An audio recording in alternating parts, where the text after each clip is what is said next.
to their limits. Every doctor, ER physician is maxed to their limits. If that's the case, how are you going to take 10 more patients, 20 more patients, 50 more patients? We're not. It's not going to happen. There's no way the system can withstand that.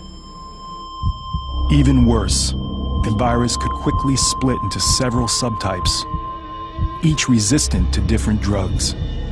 Viruses mutate a lot quicker than bacteria. It just takes that one virus to actually mutate and form that right combination that nobody would survive. If a virus is mutating so much and is bouncing from host to host to host and creating different strains within each host, it becomes almost incompatible. So no matter how big our military is, no matter how much we try to contain, no matter how much we try to shut down our airports to keep this spread from happening, it is very unlikely that we could. Apocalyptic extremes emerge.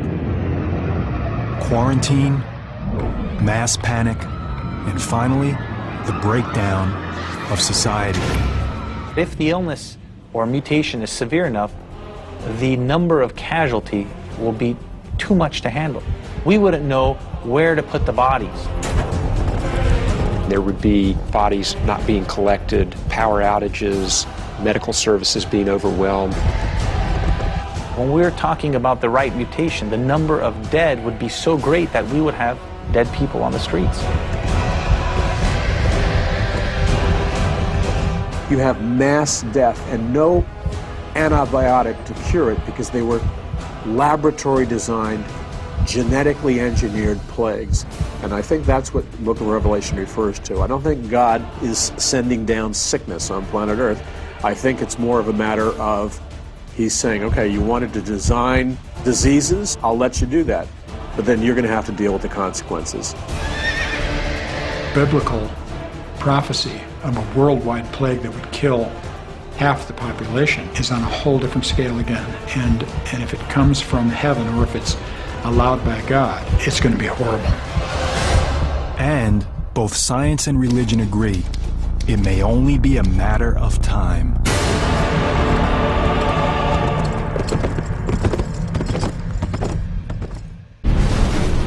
The next sign involves a different type of disaster, one that strikes the very ground we walk on.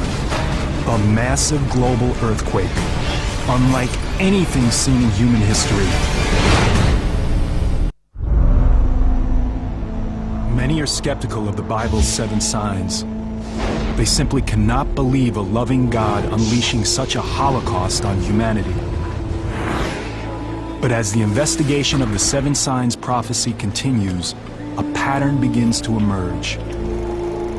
It's a dark place on the fringes of human knowledge, a place where the differences between modern science and ancient prophecy begin to blur. The next sign brings that dark place into sharper focus, revealing a new level of horror and destruction. Within the last decade alone, the world has been struck by a series of catastrophic earthquakes. The 2004 Sumatra earthquake, the tsunami from that event killed at least 270,000 people. We just had an earthquake in China that the estimates are 80,000 people killed. In 2005, there was an earthquake in Pakistan, again probably killed 80,000 people. Hundreds of thousands of victims suffer. Women, children, the young and old. Are these terrible disasters linked to ancient biblical prophecy? For believers in the 7 signs, the evidence is clear. And I beheld, when he had opened the 6th seal, there was a great earthquake. Some believe the worst is yet to come. This is unlike anything we've ever seen in human history. This is a massive global earthquake that will terrify people to the core of their being. Imagine killer earthquakes striking all over the world at the same time. Even scientists are terrified by the possibilities. We're planning for ourselves here in the US, but if you think about some of the other places like Bangladesh, in Dhaka, an earthquake there, oh my goodness, the numbers will be staggering. For many devout Christians, it's a glimpse into the destruction foretold by the 7 signs. One more evidence that God is trying to literally shake the human race awake to their need for Him. Earthquakes play a central role in the prophecy, one that goes beyond breaking the sixth seal. Earthquakes are a key judgment of God throughout the book of Revelation in what's called the seventh bowl. It talks about an earthquake occurring that is so great that the world has never seen it before. Mountains are leveled all across planet Earth.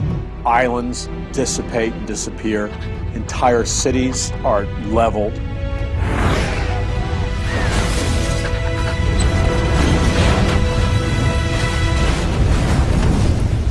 For believers, a quake this gigantic and destructive would have to be an act of God. The judgments in the book of Revelation, that many of them will be intensification of natural phenomena that we see today. I'm not sure you can take a look at the natural world today and say, well, that's what it is and that's what it's going to be. It is literally a supernatural event. Earthquakes have a long history that predates the Bible. One of the leading scientists on the subject is Thomas Jordan, director of the Southern California Earthquake Center. Earthquakes are among the largest killers of human beings in terms of natural disasters. We know of at least 21 earthquakes that have killed more than 50,000 people in recorded history. Earthquakes strike along fault lines, places where the gigantic plates that make up the Earth's crust collide.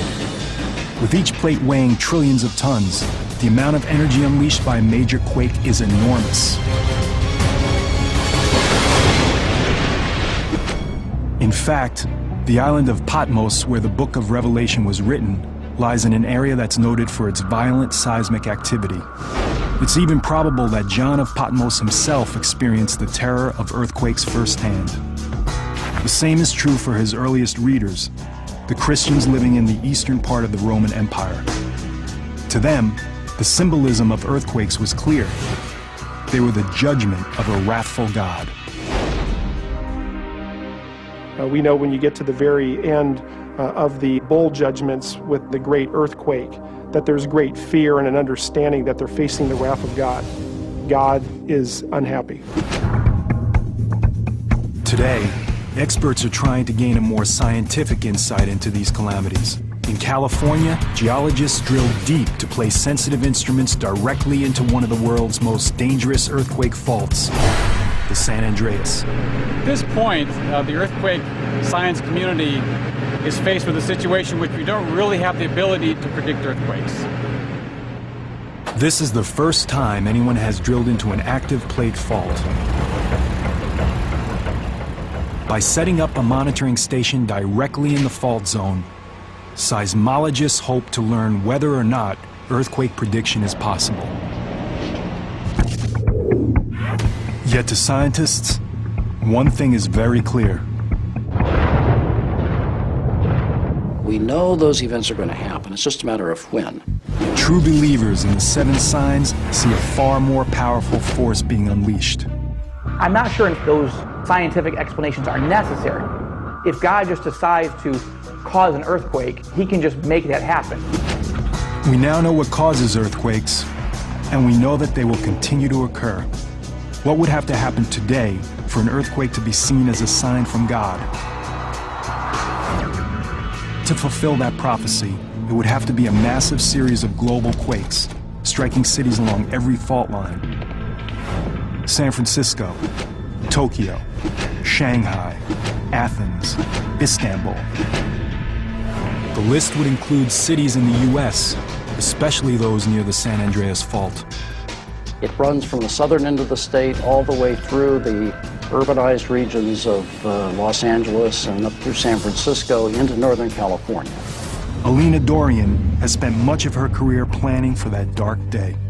The worst time for an earthquake to hit would be when you have the most population out in places where it's the highest risk, which means in high-rise buildings, roadways, having the kids in school so they're all separated from their families.